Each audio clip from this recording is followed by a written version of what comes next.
I just wanted to share something. Um, so when I was a little girl, I had this experience last night, and so I want to share it. I get to share it. When I was a little girl, I remember um, something happened to me. And so I'm going to share what happened to me, but first I want to share this. I remember when I was about 6 years old, I would go from my room to my mom's room, and I could feel like, who am I? Like I could touch myself, I could pinch myself, and it was like I could feel that pain.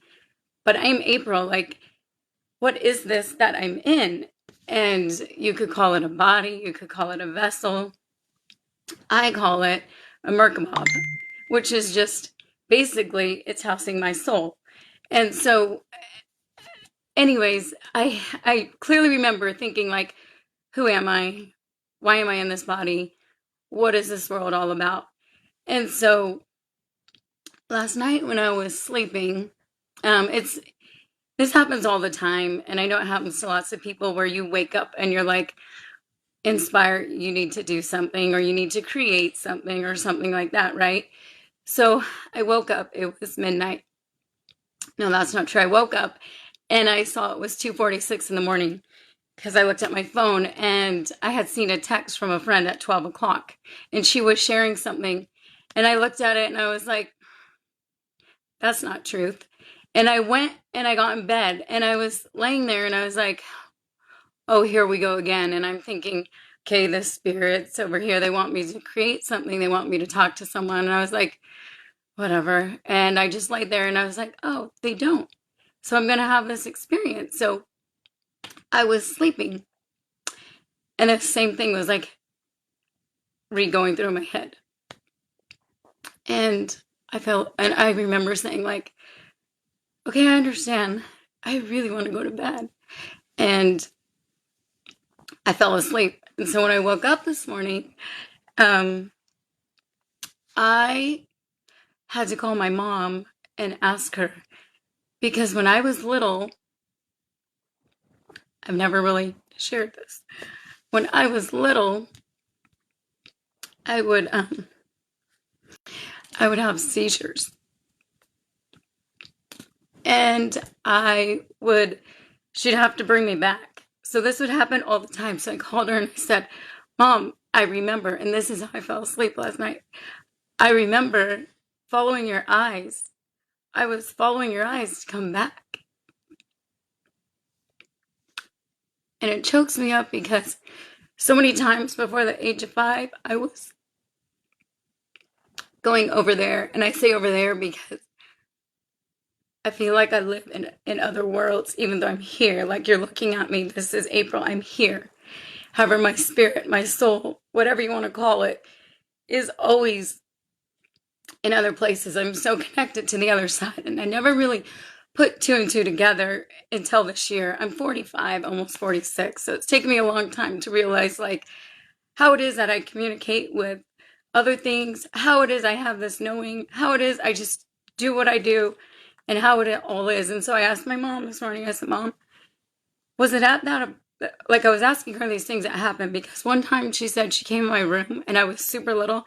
She's like, there was nothing around, nothing you could climb up on, and you were just sitting in the windowsill. And so I jokingly, as an adult, I tell her, see, I told you I do magic. But anyways, so I asked her, I'm like, Mom, how many times was I having these seizures? She said it would happen all the time. And how she would get me back is she would just be like, come on, follow my eyes. And so I remembered it clearly just following her eyes. And I remember she said one time was really scary because she had to do CPR because I was way out there that time. But I thought about that this morning. I was like, where was I going all this time? And so now I recognize it as an adult. Like I'm really connecting all the dots to the things I do in my life and how it all works. And it's a gift we all have. I'm the type of person, I speak from my heart.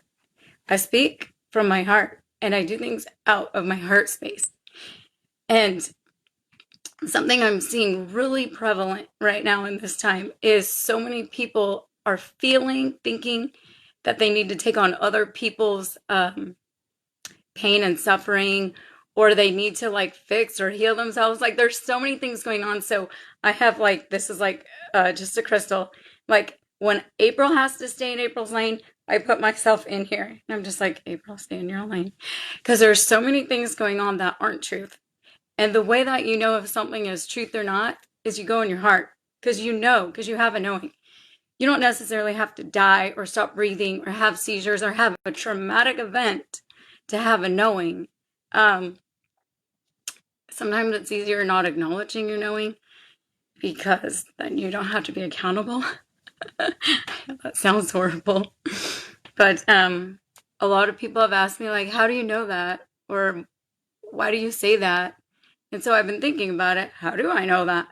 And then I remember, oh, it's that other place. And I catch myself all the time. And people who know me and who are around me are like, she's just not there. Like you could be like this, like, I'm here, my body's here.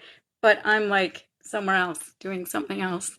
And there's nothing weird about it. And so if you connect to this, because it's interesting, I see the number 5 right now, just a second ago. And in my dream, I kept replaying. It was like 5 people are going to connect to what you're saying right now. Then 25, then 50, then 500. And I kept seeing 5. And so whatever I just shared, if there's something like that going on with you or you're feeling a certain way, like especially with everything going on, if you're feeling like you're being pulled all over, just imagine yourself inside something like this. Just put yourself inside, especially if you're experiencing anxiety and worries and stuff like that. It really is helpful to immediately just be like, I am April, and put yourself back in there, whatever your name is. And so use your blessings as a gift. Like it's a gift. And I know there's a lot of things that we already know, and they're all in here. And remember that whatever you believe in, it's okay to believe. I know that Jesus Christ, and I wear that cross, he died for us. He already took upon our sins. So why do we think we need to go out and fix everyone and take upon everything that they have? We don't. We don't. We just get to be us and shine our lights. And there's so many people in the world right now who are hurting and suffering and going through trials and pain and whatnot. And you know what? There's lots of things you could do for them to help them and assist them. However, you don't have to take it on. So this is my favorite thing I love to do with myself. I say step back, step to the right, so I could step forward. So I hope that everyone could remember that. You are loved so much. And just remember to step back, step to the right, so you can move forward. I love you.